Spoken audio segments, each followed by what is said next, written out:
Hello बच्चों, let's read this question. The question says a wooden block with a coin placed on its top floats in water as shown in figure.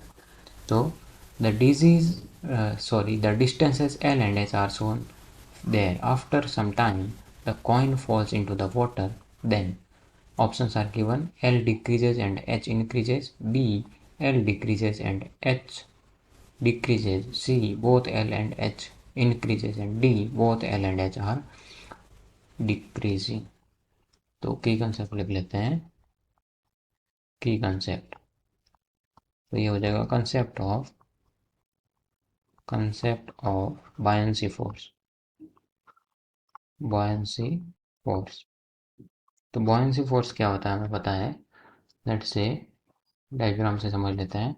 तो ये पहले late m और c is mass of coin and जो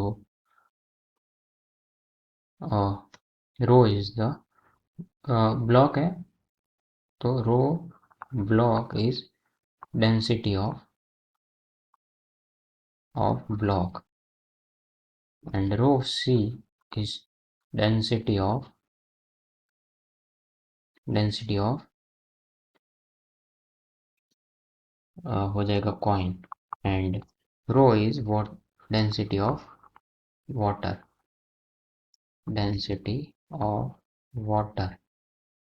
and we know that rho होगा जो coin का वो greater than होगा रो से और रो कॉइन होगा वो ब्लॉक से भी ज़्यादा होगा. डेंसिटी कॉइन की सबसे ज़्यादा होगी.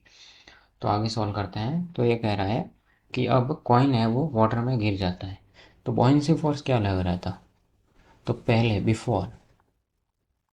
बिफोर तो ये ब्लॉक है एंड यहाँ तक डूबा है लेट्स से, और ये एल डिस्टेंस थी और ये कॉइन रखा था. तो नीचे कितना लग रहा था. M block plus M coin into G. और ऊपर कितना लग रहा था. Rho of water into volume of this. तो ये वॉल्यूम कितना था. लेट्स से ये एरिया ए है तो ए इंटू एल और जी. तो यहाँ से क्या होगा. M block plus M of coin equal to था रो इंटू ए एल. अब लेट्स से कुछ डिस्टेंस एल डैश हो गई आफ्टर. तो कुछ डिस्टेंस एल डैश हो गई तो अब क्या होगा.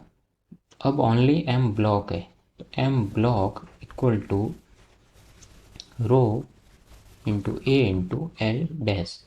तो ये वैल्यू कम हुई बिकॉज जो कॉइन है वो नीचे गिर गया.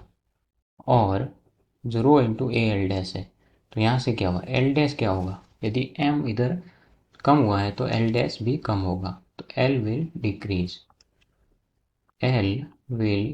डिक्रीज क्योंकि टोटल मास डिक्रीज हुआ है. अब पूछ रहा है एच. तो कॉइन इसके अंदर गिरा और उसके ही मास के बराबर ये बाहर गया तो उतना हाइट बढ़ा. तो ये बाहर गया तो एच कम हुआ और कॉइन के कारण हाइट बढ़ा. बट रो ऑफ कॉइन है वो ग्रेटर देन है रो ऑफ ब्लॉक से. और लेट से ये एरिया है तो जितना बड़ा तो वॉल्यूम उतना ही रहेगा. तो area into rho of coin और जो मास था कॉइन का तो कॉइन का ब्लॉक से ज़्यादा है. तो जितना ये बाहर जाएगा उससे जो कॉइन जितना वॉल्यूम गिरेगा बट मास ज़्यादा गिरेगा तो उतना ब्लॉक उससे ज़्यादा बाहर जाएगा. तो एल एच है वो भी डिक्रीज होगा क्योंकि जितना बड़ा उससे ज़्यादा कम हो गया. तो एच विल ऑल्सो डिक्रीज. तो ऑप्शन देख लेते हैं. Options both L and H decreases. तो option D is correct answer. Hope you understood it. Best of luck.